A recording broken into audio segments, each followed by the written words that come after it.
Hello all, welcome है आप सबका। आज इस वीडियो ट्यूटोरियल में हम सीबीएसई का जो सैम्पल पेपर है, अभी जो लास्ट लेटेस्ट, उसको हम डिस्कस करने वाले हैं। काफ़ी टाइम से जो है आप लोगों की क्वारीज आ रही थी इसके सोल्यूशन के लिए, तो वो हम यहाँ पूरा डिस्कस करेंगे। क्वेश्चन पेपर की ओवरव्यू की बात करें तो इसमें बेसिकली दो पार्ट्स हैं हमारे पास, पार्ट ए पार्ट बी या section A section B. Total 24 question हैं, उसमें काफ़ी जगह इंडिविजुअल चॉइस दी हुई है। पार्ट ए या सेक्शन ए जो है वो आपका 30 मार्क्स का है, जिसमें आपको जो है आपका टोटल ऑब्जेक्टिव टाइप है वो। और बाकी का जो पेपर है आपका वो सेक्शन बी भी आपका 30 मार्क्स का ही है, जिसमें आपके सब्जेक्टिव क्वेश्चंस इंक्लूड हैं। तो अगर आप देखा जाए तो हम ऑब्जेक्टिव टाइप्स भी अगर अच्छे से कर लेते हैं तो पासिंग मार्क्स तो वहीं से आ जाएंगे, तो पासिंग मार्क्स की टेंशन नहीं है। बट यहाँ पर जो है हम थोड़ा सा और अच्छे से समझने की कोशिश करेंगे। जो डाउट्स हमारे शायद हमारे मेन टॉपिक्स में रह गए हैं वो हम यहाँ पर क्लियर करने की कोशिश करेंगे कि क्या क्या क्वेश्चंस किस तरह का पेपर आता है और किस तरीके से हमें उसे अटैम्प्ट करना है। तो ये वीडियो आपने एंड तक ज़रूर देखनी है, कंप्लीट कर नॉलेज के लिए, या आप कह सकते हैं पूरा सिलेबस कवर करने के लिए। हो सकता है कि सारा सिलेबस एक बार में कवर ना हो, तो मैं इसको दो पार्ट्स में बना दूंगा, क्योंकि ज़्यादा लंबी वीडियोस जो हैं मैंने देखा है कि काफ़ी लोग देखते नहीं हैं, बोर हो जाते हैं। क्योंकि पूरा 3 घंटे का पेपर है, तो 1 घंटे के अंदर या आधे घंटे के अंदर पॉसिबल नहीं है कि सारा एक्सप्लेन किया जाए या डिस्कस किया जा सके, तो हम इसको दो पार्ट्स में लेने वाले हैं। सबसे पहले स्टार्ट करते हैं सेक्शन बी से। मेरा कुछ ऐसा स्टाइल है, मैं रिकमेंड करता हूं कि आप पहले जो है लार्ज जो बड़े क्वेश्चंस हैं वहां से स्टार्ट करें क्वेश्चन पेपर को सॉल्व करना, उसमें क्योंकि ज़्यादा टाइम कंज्यूमिंग होता है। तो उसी तरीके से हम करेंगे। सेक्शन बी में हमारे पास पहले हम जो है आपके 5 मार्क्स के जो क्वेश्चन हैं उनको कवर करेंगे। 5 मार्क्स में वो क्या पूछता है, ये कुछ क्वेश्चन हैं, इनको डिस्कस करते हैं वन बाय वन। पहला क्वेश्चन है हमारे पास, question number 20। Differentiate between splitting and trimming a movie clip in Windows Movie Maker. Windows Movie Maker में स्प्लिटिंग और ट्रिमिंग का क्या मतलब होता है? स्प्लिटिंग का मतलब होता है breaking a long movie clip into 2 और मोर पार्ट्स, यानी कि हम हमारी जो जो लार्ज मूवी क्लिप है उसे 2 या 2 से ज़्यादा पार्ट्स में डिवाइड कर रहे हैं, तो वो हम स्प्लिट कर रहे हैं उसको। Trimming a clip means trimming the movie from starting to end, यानी हम कुछ पार्ट उसका स्टार्टिंग से या एंडिंग से हाइड करना चाहते हैं, उस चीज़ को हम ट्रिम बोलते हैं basically. Split parts are displayed which may be rearrange. जितने भी हम पार्ट्स आपके स्प्लिट करते हैं वो आपको नज़र आते हैं, जिनको आप रीअरेंज कर सकते हैं, यानी उनका ऑर्डर चेंज कर सकते हैं। जबकि trimming a clip does not displays the trimmed part, जो हम ट्रिम कर देते हैं वो पार्ट हाइड हो जाता है, वो डिस्प्ले नहीं होता है। तो ये मेजर डिफरेंस है आपका स्प्लिटिंग में और ट्रिमिंग में। हम एक लाइव सेशन भी लेने वाले हैं आपका इस सैटरडे को, 10 अप्रैल को 10 से 11 मॉर्निंग में। तो जो भी आपके यहाँ डाउट्स आएंगे वो आप उसमें मुझसे पूछ सकते हैं, लाइव हम इसको डिस्कशन करेंगे। तो इसको पूरा देखिए एंड तक, जो भी आपके डाउट्स आते हैं वो आप कमेंट में मेंशन कर सकते हैं और लाइव मुझसे लाइव सेशन में पूछ सकते हैं। एंड आगे कंटिन्यू करते हैं। इसी का सेकंड पार्ट है हमारे पास, explain the story board and timeline view in Windows Movie Maker. हम स्टोरी बोर्ड या टाइमलाइन को कैसे एक्सप्लेन करेंगे? दैट हम एक्सप्लेन कर सकते हैं, story board is a default view in Windows Movie maker. सबको काफ़ी बार ये क्वेश्चन अलग अलग तरीके से आ भी चुका है कि जो विंडोज़ मूवी मेकर है उसमें जो आपका जो व्यू है डिफ़ॉल्ट, जो आपकी जो वीडियोस दिखती हैं वो स्टोरी बोर्ड में ही आती हैं। We can use story board to look at the sequence और ordering of the clip in our project and easily rearrange them, यानी हमारी जो जो ऑर्डर है या सीक्वेंस है, हमने किस सीक्वेंस में हमारी जो क्लिप्स हैं वो लगाई हैं, वो हमें बहुत ईजिली वहाँ नज़र आती है और उन्हें हम ड्रैग एंड ड्रॉप करके क्लिक करके बहुत ईजिली रीअरेंज भी कर सकते हैं। These views also let us see any video effect और video transition that have been added. Story board में बहुत आराम से हम किसी भी जो हमने वीडियो इफेक्ट्स लगाए हैं, ट्रांजिशन लगाए हैं, वो भी हम यहाँ पर ऐड भी कर सकते हैं और बहुत ईजिली से देख भी सकते हैं। तो वो भी आपके स्टोरी बोर्ड पर ही आपको मिलते हैं।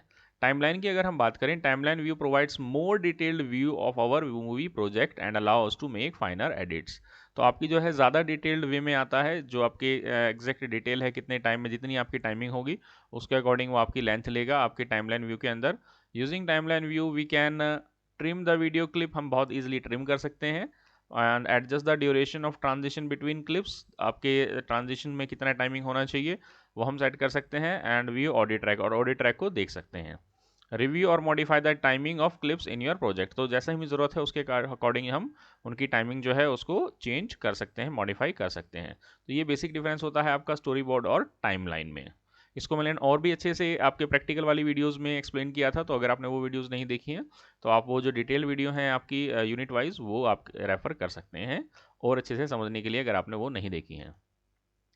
इसके बाद बात करें क्वेश्चन नंबर 21 है हमारे पास, Shivani has to include an audio file in her web page repeatedly, help her by explaining the use of embed tag. उसको अपनी जो है वेब पेज के अंदर कोई ऑडियो है जो बार बार एम्बेड करना है, तो उसको एम्बेड टैग्स का यूज़ करके कैसे आप उसको करेंगे, उसको एक्सप्लेन करना है। Embed tag can be used for incorporating a movie audio file in a web page. हम एम्बेड टैग से जो है मूवी या ऑडियो या किसी भी तरह की मल्टीमीडिया फाइल एम्बेड कर सकते हैं। इसमें एसआरसी एक टैग यूज़ होता है, इसका मतलब होता है सोर्स, जिसमें हम ये बताते हैं कि कौन सी वो फाइल है जिसे हम एम्बेड करना चाहते हैं। एंड इसके अलावा हमारे पास हाइट और विड्थ भी आपके दो प्रॉपर्टीज़ होती हैं, जिसमें हम ये बताते हैं कि हमारा जो प्लगइन है, जो कंट्रोल पैनल है, जो आपका ऑडियो प्लेयर या वीडियो प्लेयर आएगा, उसका क्या आपका साइज़ होना चाहिए, हाइट विड्थ होनी चाहिए। तो इसमें जो है हम पिक्सल्स वगैरह दे सकते हैं कि कितने पिक्सल्स में आपका वो पेज पर व्यू होगा। इसके अलावा लूप का एक ऑप्शन होता है कि आपका जो जो जो उसकी प्लेइंग है वो लास्ट तक चलने के बाद दोबारा रिपीट करवाना चाहते हैं आप या नहीं करवाना चाहते हैं, चलवाना चाहते हैं तो कितनी बार चलवाना है। तो ये आपको जो है प्रॉपर्टीज़ वगैरह का थोड़ा सा जो है नॉलेज होनी चाहिए, टैग और टैग की properties. Write a program in JavaScript to accept first name and last name from the user. User से हम कैसे फर्स्ट नेम और लास्ट नेम जो है एक्सेप्ट कर सकते हैं जावास्क्रिप्ट में, ये हमने इसका प्रोग्राम लिखना है। And display number of characters in his first name, और उसके फर्स्ट नेम में कितने कैरेक्टर्स हैं वो बताने हैं। एंड करंट डेट बतानी है आपकी ऑन द सिस्टम की, एंड उसका नेम का इनिशियल लेटर या जो फर्स्ट लेटर है वो बताना है, और कंप्लीट लास्ट नेम आपको डिस्प्ले करना है। एग्जांपल है कि आपको k.कुमार शो करना है अगर उसका नाम कृष्ण कुमार है। इस चीज़ का आपने जावास्क्रिप्ट में एक प्रोग्राम बनाना है। तो ये एक सैम्पल प्रोग्राम है, इसको आप स्टार्टिंग से समझिए। पहले हमने HTML टैग लगाया, फिर उसके बाद हमने बॉडी टैग लगाया, उसमें स्क्रिप्ट टैग लगाया। तो स्क्रिप्ट टैग से आप समझिए हमने सबसे पहले क्या किया है। यहाँ पे हमने एक प्रॉम्प्ट नाम का मेथड या फंक्शन यूज़ किया है, जिसमें हमने यूज़र से उसका फर्स्ट नेम एंटर करवाया और वो हमने एफ के अंदर स्टोर कर दिया, एफ वेरिएबल में। ऐसे ही हमने उससे लास्ट नेम एंटर करवाया दूसरे प्रॉम्प्ट मेथड से, और वो स्टोर कर दिया हमने एल में। तो एफ और एल के अंदर हमारे पास फर्स्ट नेम और लास्ट नेम हमने यूज़र से गेट करवा लिए। फिर हमने एक डेट नाम से मेथड को कॉल किया, जिससे हमने जो है सिस्टम की जो करंट डेट है वो अपने डी वेरिएबल में स्टोर करवाई। तो ये हमारे पास इन्फॉर्मेशन आ गई। अब इसको डिस्प्ले करना है, तो हमने सबसे पहले यहाँ पर डेट डिस्प्ले करवाई। तो डॉक्यूमेंट डॉट राइट आपको पता है, मैसेज आपके कोई भी जो आप ब्राउजर पे देना चाहते हैं वो दे सकते हैं इससे। एंड ये आपके डबल कोट्स में जो है आपका ये टुडेज डेट आपका एज इट इज प्रिंट हो जाएगा, और जहाँ पर डी लिखा हुआ है यहाँ पर आपके जो डी की वैल्यू है वो आपकी प्रिंट हो जाएगी। ऐसे ही नेक्स्ट में हमारे पास लेंथ ऑफ फर्स्ट लेटर, हमने यहाँ पर ये मैसेज प्रिंट किया है, फर्स्ट नेम इज, और एफ डॉट लेंथ, एफ आपका जो है ये आपकी वेरिएबल है, और डॉट लेंथ आपकी आपको पता है आपकी स्ट्रिंग की प्रॉपर्टी है। इसमें हमने ब्रैकेट नहीं लगाया क्योंकि प्रॉपर्टी है, मेथड नहीं है। तो ये आपकी लेंथ बता देगी कितने कैरेक्टर्स उसमें हैं। लास्ट हमारे पास हमें डिस्प्ले करना था फर्स्ट नेम का फर्स्ट लेटर और डॉट करके लास्ट नेम।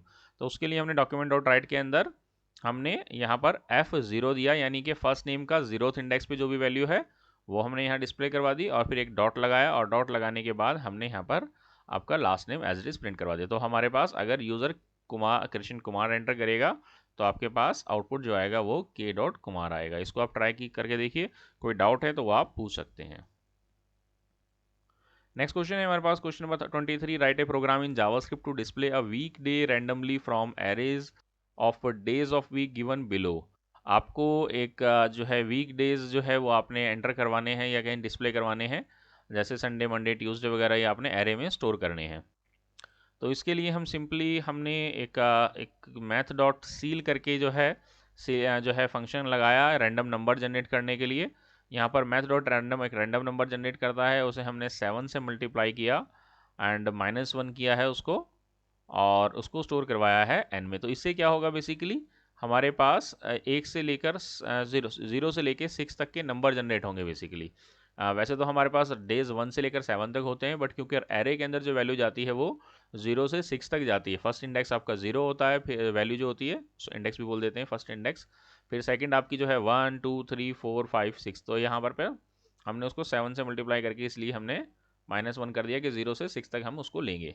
तो यहाँ पर हमने एक DOW करके एक वेरिएबल लिया, जिसके अंदर हमने सारे डेज जो है वो स्टोर करवा दिए, और जो भी यहाँ से रैंडम नंबर जनरेट होगा 0 से लेके 6 तक के बीच का, उसको हमने यहाँ पर डे को हमने डिस्प्ले करवा दिया डाउन एन के अंदर। जो है जो भी रैंडम नंबर होगा उस इंडेक्स का नंबर यहाँ जनरेट होता है। तो हर बार जितनी बार आप इस प्रोग्राम को रन करेंगे आपको अलग अलग डेज यहाँ पर नज़र आएंगे।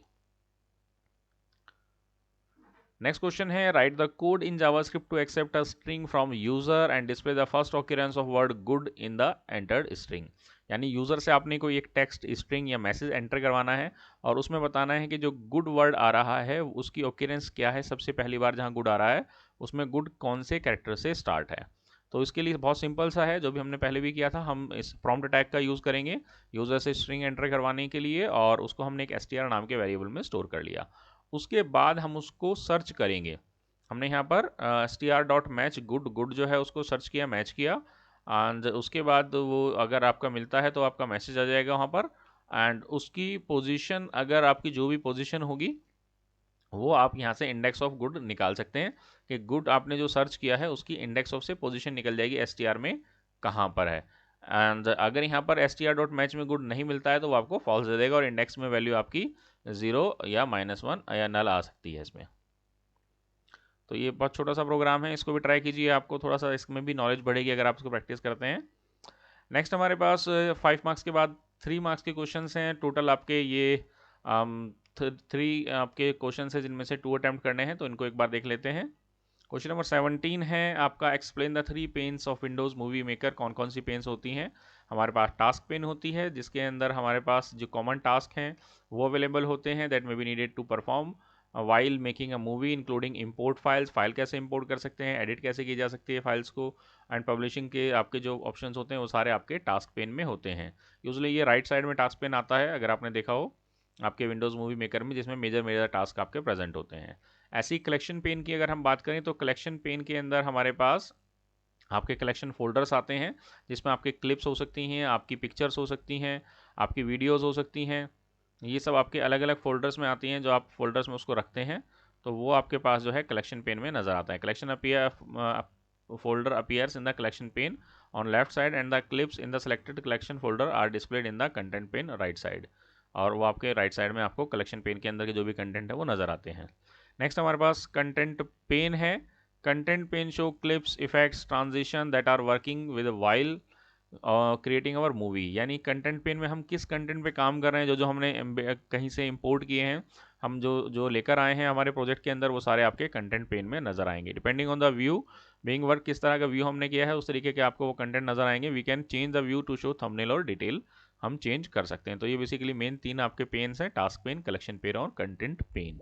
अगर आप यहाँ तक वीडियो देख रहे हैं इसका मतलब आपको वीडियो समझ में आ रही है, अच्छी लग रही है, तो इसको लाइक ज़रूर कीजिए, इससे मोटिवेशन मिलती है आपकी नेक्स्ट वीडियो बनाने के लिए। तो इसमें मुझे कम से कम 500 लाइक्स चाहिए, तो आप इसको लाइक करते रहिए एंड मुझे बताइए कि हाँ आपको जो ये वीडियो अच्छी लग रही है, ताकि मैं नेक्स्ट वीडियो और जल्दी आपके लिए अच्छे से बनाऊँ। Explain the following function with respect to JavaScript. JavaScript के रेस्पेक्ट में आपने ये सब स्ट्रिंग, कॉनकैट और शिफ्ट, ये 3 मेथड्स डिफाइन करने हैं। सब स्ट्रिंग भी आपका फंक्शन या मेथड ही है। सब स्ट्रिंग की बात करें तो ये आपका यूज़ होता है आपकी आपकी मेन स्ट्रिंग में से कोई सब स्ट्रिंग निकालने के लिए। यानी कुछ कुछ आपके थोड़े से करेक्टर्स अगर हमें निकालने हैं, हमें बताना पड़ेगा कि हम कितने करेक्टर्स किस पोजीशन से कितने करेक्टर्स निकालना चाहते हैं। तो जो भी हम इसमें ये स्पेसिफाई करेंगे, मे बी 50 कैरेक्टर की मेरी कोई स्ट्रिंग है, उसमें में से 10 पोजीशन से 5 कैरेक्टर निकालना चाहता हूँ, तो वो मैं यहाँ से सब स्ट्रिंग मेथड से निकाल सकता हूँ। ऐसे कॉनकैट फंक्शन होता है आपका, जो 2 स्ट्रिंग्स को जोड़ता है। इसमें हम 2 स्ट्रिंग पास करते हैं तो ये पहली स्ट्रिंग में दूसरी स्ट्रिंग को ज्वाइन कर देता है। नेक्स्ट है हमारे पास शिफ्ट। आपका शिफ्ट जो है ये आपके फर्स्ट एलिमेंट को रिमूव करता है एरे से, एंड बाकी जो आपका जो बच्चा है एरे, वो आपको रिटर्न कर देता है। नेक्स्ट हमारे पास क्वेश्चन नंबर 19 है, write a function in JavaScript which accept 3 numbers as argument and display the greatest number. यानी आपने एक ऐसा फंक्शन बनाना है जिसमें यूज़र से वो 3 नंबर एक्सेप्ट करेगा और उसमें से कौन सा नंबर ग्रेटर है वो आपका बताएगा। तो बहुत इजी है, इसको करने के बहुत सारे अलग अलग तरीके हैं। यहाँ सिंपल सा तरीका बताया है हमने, एक फंक्शन बनाया ग्रेटेस्ट करके, जिसमें हमने 3 आर्ग्यूमेंट पास करवा लिए, n1 n2 एंड n3, और ये मान के कि वो उसमें तीनों नंबर्स आपके एक्सेप्ट हो रहे हैं। एंड देन उसके बाद हमने कंपेयर किया कि n1 अगर n2 से बड़ा है तो n1 को कंपेयर किया हमने n3 से। नेस्टेड इफ हो गया ये बेसिकली। तो अगर n1 n2 से भी बड़ा है देन ये आपका इस कह सकते हैं इफ एल्स के अंदर आएगा, देन आपका ये वाला इफ दूसरा वाला काम करेगा। एंड ऐसा है तो आपके पास वो n3 से भी चेक हो रहा है, अगर n3 से भी बड़ा है तो इसका मतलब n1 बड़ा है, अदरवाइज जो है आपका n3 बड़ा है। अगर N1 आपका बड़ा नहीं है N2 से, यानी N2 बड़ा है आपका, तो आप N2 को कंपेयर कर रहे हैं N3 से। अगर N2 N3 से भी बड़ा है तो यानी N2 बड़ा है, और अदरवाइज N3 आपका सबसे बड़ा है। इसको करके देखिएगा, बहुत मज़ा आएगा। आप इसको ट्राई करेंगे अगर, तो इसके अलावा हम डायरेक्टली भी कर सकते थे, जिसमें हम N1 को N2 और N3 दोनों से डायरेक्टली एक एंड जो आपका ऑपरेटर होता है वो लगा के, लॉजिकल एंड, उससे भी हम चेक करवा सकते थे, वो और भी आसान हो जाता सिंगल लाइन के अंदर। नेक्स्ट हमारे पास जो है आपके 2 मार्क्स के क्वेश्चन है बेसिकली ये आपके, जिसमें से आपने कोई भी 5 क्वेश्चन जो है वो परफॉर्म करने हैं। इनको एक बार देखते हैं। पहला क्वेश्चन है हमारे पास, Wax can create special effect and can work in 2 modes, explain the 2 modes. आपका जो वैक्स सॉफ्टवेयर है वो स्पेशल इफेक्ट्स बनाने के काम आता है, और वो 2 मोड्स में काम कर सकता है। वो 2 मोड कौन से हैं? तो बेसिकली वैसे तो हमें वैक्स से काम करना नहीं है, बट वैक्स जो है वो 2D 3D स्पेशल इफेक्ट्स पर काम करता है, और हम उसको 2 तरीके से इस्तेमाल कर सकते हैं। 2 तरीके क्या हैं? एक तो तरीका है कि हम उसको स्टैंड अलोन एप्लीकेशन के तौर पे काम कर सकते हैं। स्टैंड अलोन का मतलब है मैं डायरेक्टली वैक्स जो है डाउनलोड करूँ और उसको यूज़ करूँ, तो ये हो गया स्टैंड अलोन। और दूसरा तरीका होता है कि मैं किसी दूसरे सॉफ्टवेयर में उसको as a plug in use कर लूँ। तो यानी कोई और दूसरा मेरा सॉफ्टवेयर है, जैसे ब्लेंडर वगैरह है या कुछ है वहाँ, या कोई ऐसा सॉफ्टवेयर, तो वहाँ पर मैं इसके इफेक्ट ये वगैरह यूज़ करना चाहता हूँ, तो मैं उसको एज अ प्लग इन यहाँ पर ऐड कर लूँगा, और जो भी इसके इफेक्ट्स वगैरह होंगे वो मैं अपने दूसरे सॉफ्टवेयर में यूज़ कर पाऊँगा। तो ये 2 तरीके हैं जिस तरीके से हम वैक्स को यूज़ कर सकते हैं। वैक्स आपका एक आपका वीडियो एडिटिंग, या कह सकते हैं कि आपका जो है 2D 3D स्पेशल इफेक्ट्स वगैरह बनाने का सॉफ्टवेयर है। क्वेश्चन नंबर 13 है, explain any 2 advantage of using multimedia files on web page. Web page के अंदर हम अगर मल्टीमीडिया ऐड करते हैं तो उसके क्या एडवांटेजेस हैं? काफ़ी सारे एडवांटेजेस हैं। जैसे सबसे पहला है ग्रेट इमर्शन या ग्रेट इंप्रेशन। हम अगर मल्टीमीडिया एलिमेंट ऐड करते हैं हमारे वेब पेज के अंदर, तो ये जो आपका जो व्यूअर्स होते हैं उसकी अटेंशन को जल्दी गेन करता है। And while video is most popular video edition, आपके पास जैसे इतनी ज़्यादा वो पॉपुलर आपकी होगी, उससे जो है आपका जो है उतना ही इम्प्रेशन अच्छा जाएगा। तो मल्टीमीडिया कंटेंट जो है वो आपका आजकल आपकी ज़्यादातर वेबसाइट्स में आपको मल्टीमीडिया मिलेगा ही मिलेगा। Enhanced page ranking for SEO, SEO के लिए ये पेज रैंकिंग को भी इन्हेंस करता है, क्योंकि जितने ज़्यादा व्यूअर्स आएंगे ये रिटेन करके रख पाता है बेसिकली।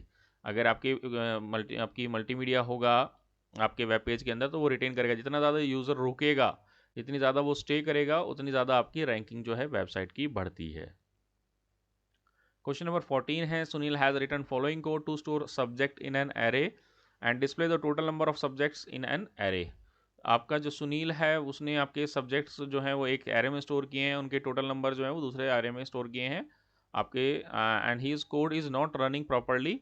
तो उसके कोड में क्या आपकी इशू है वो आपने बताना है। यहाँ पर देखिए आप फंक्शन बनाया है इसने काउंट सब के नाम से, एंड एक वैर सब्जेक्ट लेके उसने एक एरे लिया है, इसमें उसने इंग्लिश, मैथ, साइंस, हिंदी ऐसे स्टोर किया है, और वो डॉक्यूमेंट डॉट राइट के थ्रू सब्जेक्ट की लेंथ निकालना चाहता है। तो आपको क्या लगता है इसमें क्या एरर है?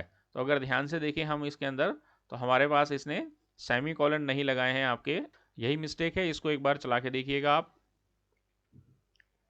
Explain the term add-ins in snippet. Add-ins और स्निपेट टर्म्स आपने बतानी है, यूनिट 4 में से है ये क्वेश्चन। काफ़ी स्टूडेंट्स को इसमें डाउट है कि एडिन स्निपेट्स वगैरह क्या होते हैं और ये किस चीज़ के कंसर्न में है। तो मैंने अपनी उस वीडियो में भी बताया है कि एडिन्स और स्निपेट जो भी ये पूछ रहा है, ये ऐसे सॉफ्टवेयर है जिसे हम ऑथरिंग टूल बोलते हैं, जो आपकी वेब ऑथरिंग टूल होता है, यानी वेबसाइट्स वगैरह जहाँ आप बना सकते हैं पूरी फुल फ्लेज एक जगह एक सॉफ्टवेयर में अपलोड कर सकते हैं, टेस्टिंग वगैरह कर सकते हैं, उसके रिगार्डिंग है। तो एडिन्स क्या होते हैं? बेसिकली एडिन्स जो हैं वो आपके छोटे छोटे सॉफ्टवेयर के पार्ट्स होते हैं या प्रोग्राम्स होते हैं, यानी फुल फ्लेज बड़ा सॉफ्टवेयर नहीं होता है, बट एक तरह से ये एडिन्स होते हैं, या कई जगह इनको हम प्लगइन्स भी बोल देते हैं। थोड़ा सा डिफरेंस होता है बट ऑलमोस्ट सेम होते हैं, जो हमारे किसी मेन सॉफ्टवेयर के फीचर में किसी फीचर को एनहेंस कर देते हैं। यानी एक मेन सॉफ्टवेयर है उसका कुछ ना अपना पर्पज़ है, बट कुछ चीज़ है जो उसमें मिसिंग है, तो वो एड ऑन जो है हम एडिन्स से बढ़ा देते हैं। स्निपेट जो होते हैं ये भी आपके शॉर्ट कोड या प्रोग्राम्स होते हैं जो डेवलपर्स ही बनाते हैं, तो कुछ अपने लिए बनाते हैं, कुछ वो किसी के साथ शेयर कर देते हैं, कोई दूसरे उनको यूज़ कर सकते हैं। ये फुल फ्लेज प्रोग्राम नहीं होते, और ये हमारे ऐसे रीयूज्ड कोड्स होते हैं जो हमें लगता है कि हमारे अलग अलग प्रोग्राम्स में यूज़ हो सकते हैं, या एक ही सॉफ्टवेयर के अंदर वो फंक्शनैलिटी बार बार आ सकती है, तो हम वो कोड बना के रख लेते हैं जिनको हम कोड स्निपेट या स्निपेट बोलते हैं। Snippet are useful as we can keep reusing the code created many times across multiple web pages or multiple sites, saving enormous amount of time and effort. तो जो डेवलपर्स होते हैं उनको जो जो इंपॉर्टेंट कोड लगता है, जो ऐसा लगता है कि ये फंक्शनैलिटी हाँ सब जगह हो सकती है, तो वो फंक्शनैलिटी बार बार जहाँ रिपीट हो रही थी उसको पहले ही बना के रख लेते हैं वो एक जगह, और उसको बाद में वो जस्ट इंसर्ट कर लेते हैं, कॉपी पेस्ट कर लेते हैं, उसको बोलते हैं हम कोड स्निपेट। नेक्स्ट क्वेश्चन है मेरे पास, explain Composer and Dreamweaver as a web authoring tool. Composer और ड्रीम व्यूवर के बारे में थोड़ा थोड़ा सा बताना है कि वो as a web authoring tools क्या काम करते हैं। कंपोजर की अगर बात करें तो ये आपका ओपन सोर्स है, एंड वट यू सी और वट यू गेट के बेस पर काम करता है, HTML एडिटर है एक तरह का ये। एंड जो कंपोजर है complies with W3 web standard को फॉलो करता है। जो अगर बात करें ड्रीम व्यूवर की, ड्रीम व्यूवर जो है वो बहुत पॉपुलर है क्योंकि एडोबे का है, एंड ऑथरिंग टूल है जो बहुत लोग यूज़ करते हैं, बहुत बहुत ज़्यादा। And Adobe Dreamweaver supports a variety of scripting languages such as JavaScript, VBScript, ASP.NET, PHP, इन सब को वो सपोर्ट करता है। Dreamweaver में इन सब में से किसी में भी हम बना सकते हैं हमारे web pages. Apart from standard support HTML और CSS और HTML के अलावा वो सब इन लैंग्वेज का भी सपोर्ट देता है। नेक्स्ट हमारे पास जो है ये कुछ क्वेश्चन हैं आपके 2 मार्क्स के। नेक्स्ट क्वेश्चन है हमारे पास, explain any prepositional phrase and noun phrase with example. आपने कोई प्रेपोजिशनल और नाउन फ्रेज बताना है एग्जांपल के साथ। प्रेपोजिशनल फ्रेज की अगर हम फ्रेज की बात करें, prepositional phrase always start with a preposition and end with a noun और pronoun, and that is called as object of preposition. उसको हम ऑब्जेक्ट बोलते हैं बेसिकली। तो वो हमारा जो है आपका हमेशा प्रेपोजिशन से स्टार्ट होता है और नाउन या प्रोनाउन से एंड होता है। एग्जांपल के लिए, थ्रू द व्हीट फील्ड, यहाँ पर हमारी जो थ्रू है एंड वो प्रपोजिशन है, एंड ऑब्जेक्ट जो है आपकी प्रपोजिशन की वो द व्हीट फील्ड है। इसी तरीके से नाउन फ्रेज की अगर हम बात करें, noun phrase is a noun और pronoun along with its modifier. तो उसमें आपके पास नाउन या प्रोनाउन हो सकते हैं, जैसे एग्जांपल के the school children and yesterday's newspaper. Question number 8 है हमारे पास, explain any two source of motivation and inspiration. Motivation और इंस्पिरेशन की कोई सोर्स बताइए। तो वो सबके लिए अलग अलग हो सकते हैं, जो आपको ठीक लगता है जहाँ से आपको मोटिवेशन या इंस्पिरेशन मिलती है। तो कई लोगों को म्यूज़िक से इंस्पिरेशन मिलती है, तो आप म्यूज़िक मेंशन कर सकते हैं। कई लोगों को खेल की इंस्पिरेशन मिलती है, और बहुत सारे अलग अलग तरीके हैं। आपके एक्सपेंसिव थॉट्स जो हैं कई बार वो लोगों को मोटिवेट करती हैं। कई लोगों को बाहर घूमना जो है वो मोटिवेट करता है, लोगों से मिलना, बातें करना। तो इसमें जो है अलग अलग वेज हो सकते हैं। कई लोगों को जो जो आपके मोटिवेशनल स्पीकर होते हैं उनकी बातें सुनना अच्छा लगता है, बड़ों की। तो वो आप यहाँ पर कोई भी अपने जो है 2 चॉइस लिख सकते हैं जहाँ से आपको मोटिवेशन या इंस्पिरेशन मिलती है। नेक्स्ट क्वेश्चन नंबर 9 है, Mohit has to prepare a report of data of sales की एक रिपोर्ट बनानी है मोहित को। The data sheet is prepared in OpenOffice Calc में उसने एक रिपोर्ट बनाई है, and he has to select data from various zones and he has to display the data in order. उसको एक ऑर्डर में डेटा को डिस्प्ले करना है। Explain the feature of Calc that will help him arrange data in order. तो वो किस feature का यूज़ करके अपने डेटा को अरेंज कर सकता है उस ऑर्डर में। Also suggest an appropriate function in Calc to view the highest sales in zone. अगर उसको हाईएस्ट सेल निकालनी है तो वो कौन सा फंक्शन यूज़ कर सकता है। तो इसमें हम सबसे पहले अगर हम बात करें, हमें ऑर्डर अगर चेंज करना है हमारे डेटा का, तो उसके लिए सॉर्टिंग फीचर होता है बेसिकली। सॉर्टिंग ऑप्शंस के थ्रू हम जो है डाटा को रीअरेंज कर सकते हैं असेंडिंग डिसेंडिंग ऑर्डर में, किसी भी कॉलम के फील्ड के अकॉर्डिंग।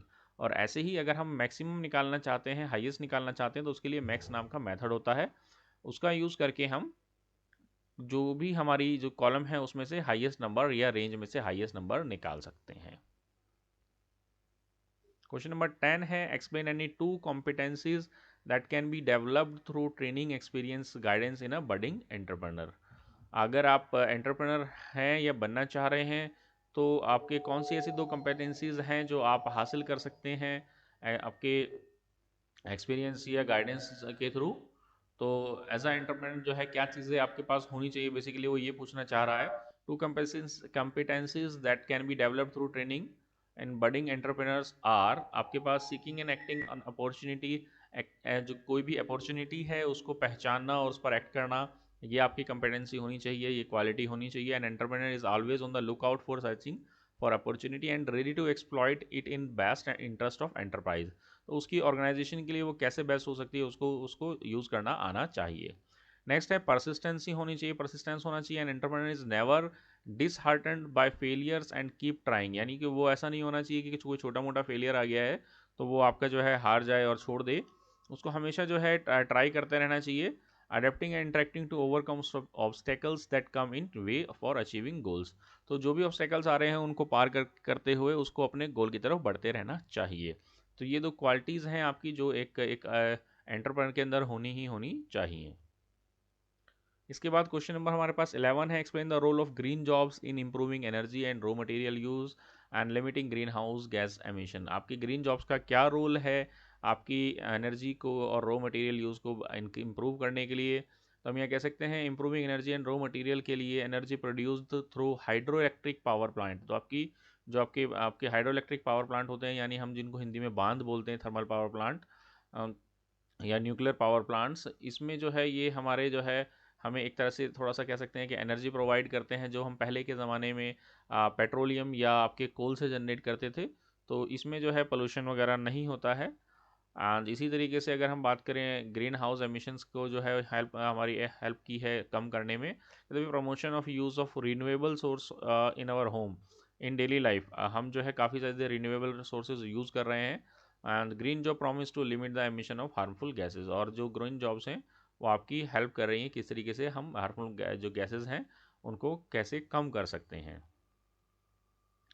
इसके बाद हमारे पास सेक्शन ए है जिसमें हम ऑब्जेक्टिव टाइप क्वेश्चंस करेंगे। ये हम नेक्स्ट वीडियो में कवर करेंगे। अगर आपको वीडियो अच्छी लगी है तो इसको लाइक ज़रूर कीजिए और ताकि मुझे पता चले कि हाँ आप नेक्स्ट वीडियो का वेट कर रहे हैं। इस वीडियो में इतना ही। Thank you very much.